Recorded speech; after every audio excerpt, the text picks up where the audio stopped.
So holy shit, all of us knew that episode 8 in the Power universe is a big one, and we knew there was going to be a death in this episode, but there wasn't just one, there was 3. First with Lil Guap after Drew did what he failed to do in season 1. The second was the chef, but Mecca's not stupid, he knows Cane's the inside man. But the third kill was Carrie, after Monet made it look like a suicide and left the body for Zeke to find. But other than the 3 deaths, which we'll get to later on in this video, the theme was really set in the classroom, which was truth, because there was definitely a lot of truth bombs that were delivered in this episode, from Tariq finding out about Lauren and Carrie, and especially at the Tahade dinner table, and mainly because of Diana, because she really is the one at the center of the Tahade split. Now there was Zeke's secret, Monet's relationship with Dante, and her exit plan, but there were so many other secrets that were revealed in this conversation, which are gonna have so many consequences for different characters. But we're gonna dive into everything in this review and recap. But first, let's kick things off with where this episode started and wrap up the plot with Tariq's case. Now, Jenny Sullivan, she was trying her best to paint Tariq as his killer for Ramirez and Jabari's murder, but the jury simply weren't interested, especially when McClane gave his statement of how Tariq was a straight-A student at an Ivy League school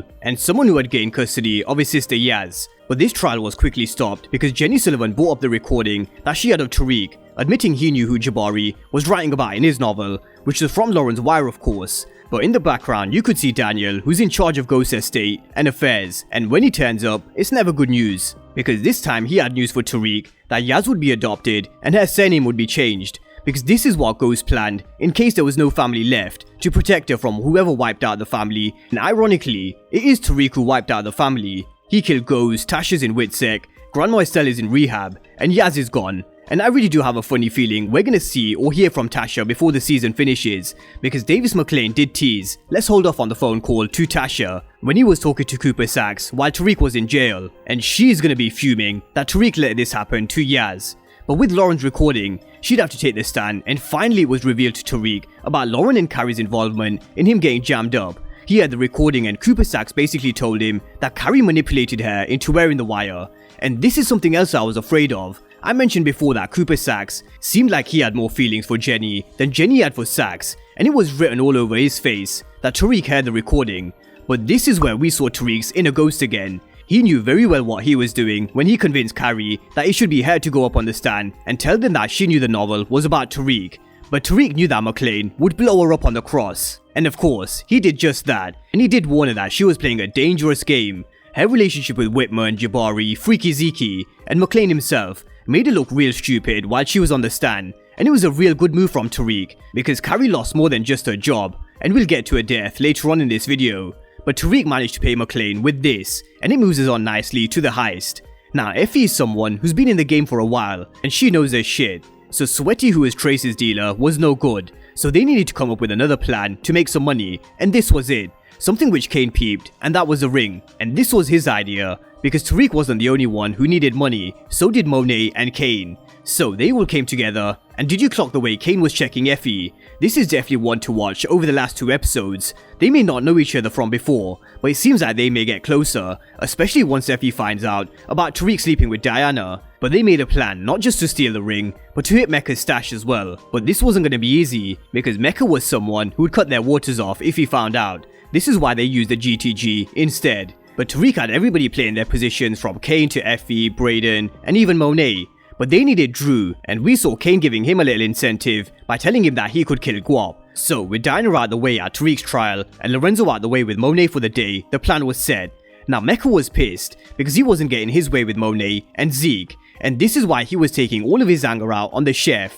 But while he was doing all of this, the light switched off, thanks to Effie of course, who was playing her position. And while the lights went off in the whole building, we had Cane telling Mecca that this was a stunt that the GTG could have pulled, because this was a move that he pulled on them before. And while this was happening, we saw the GTG attacking Mecca's hangar and taking their stash, because there's nobody else stupid enough to hit Mecca like this. And while Mecca, the chef, and Cane left, we saw Brayden do what Brayden does. And this is where it turned up a notch, Drew versus Lil Guap, and he was always a death that was waiting to happen, and actually thought Drew messed up for a second when he didn't pull the trigger, but Drew choked him out instead, similar to how we saw Drew turn in season 1, except this time, he finished the job, and then we saw him finishing the heist with him taking the ring, and a little help from Cane after the chef turned up.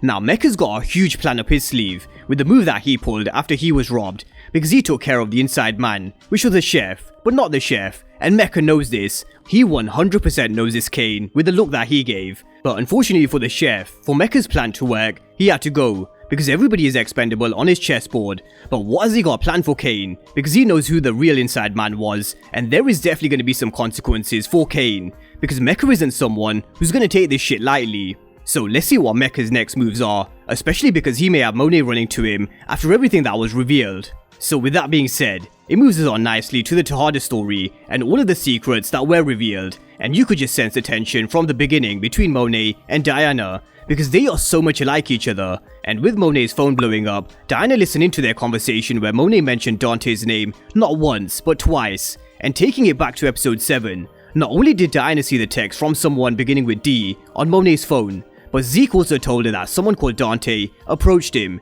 and told him that he was his father. So we saw Diana rumbling through Monet's stuff looking for some answers, because it really wasn't adding up until she saw Zeke's baby picture, where she then called the hospital to get Zeke's birth certificate. But how I mentioned Monet and Diana are so much alike. We saw Diana going through Monet's stuff looking for answers, and then we saw Monet doing the same thing when she knew Diana was lying about where she was going, because she was going to Tariq's trial and not Zeke's game, and what she found in her drawer was condoms, so she knew she was sleeping with Tariq because it wasn't going to be anyone else. And this brings us on to the Tahade family dinner, where shit really did kick off. Neither Drew or Diana were at Zeke's game, because Diana was at Tariq's trial and Drew was hitting Mecca's apartment.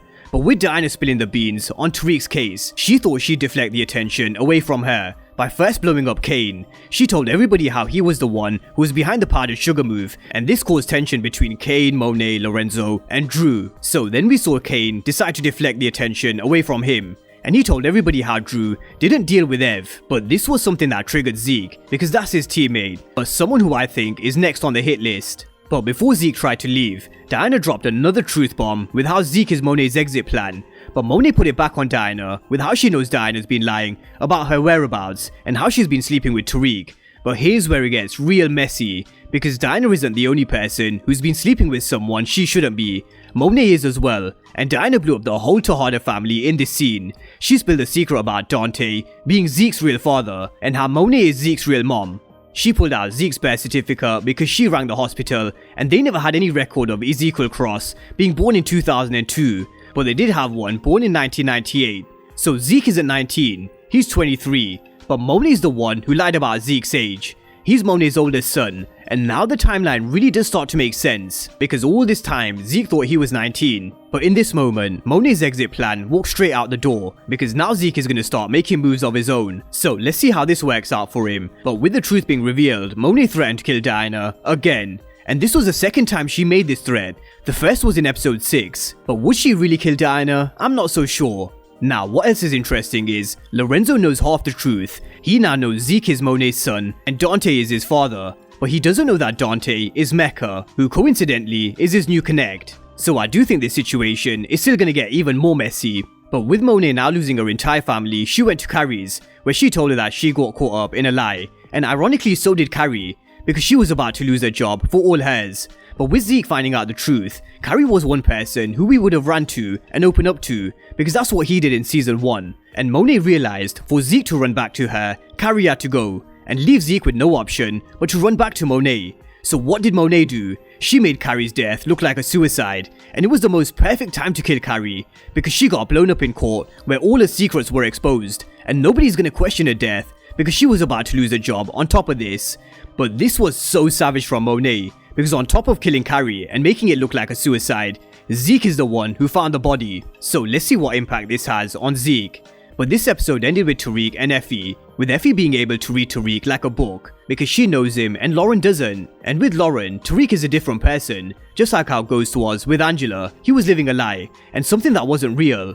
And Tariq was disappointed because he really liked Lauren, and we saw it in this episode with how he protected her from taking the stand. But it doesn't mean that she was the right one. Effie thinks she's the right one. But what is going to cause the issue here is, when Effie finds out Diana slept with Tariq, I can really see some beef between Effie and Diana, and maybe even Effie getting close with Cane. And that was episode 8, with 3 deaths in total, with Lil Guap being killed by Drew, who really is turning into a bit of a demon, Mecca killing the chef because he's definitely planning for something bigger, and Monet making Carrie's death look like a suicide. But Zeke's age in the timeline finally makes sense, after Diana blew the whole Tahade family up, where everybody's secrets were revealed, and this is definitely the start of the Tahade split. So who's on whose side?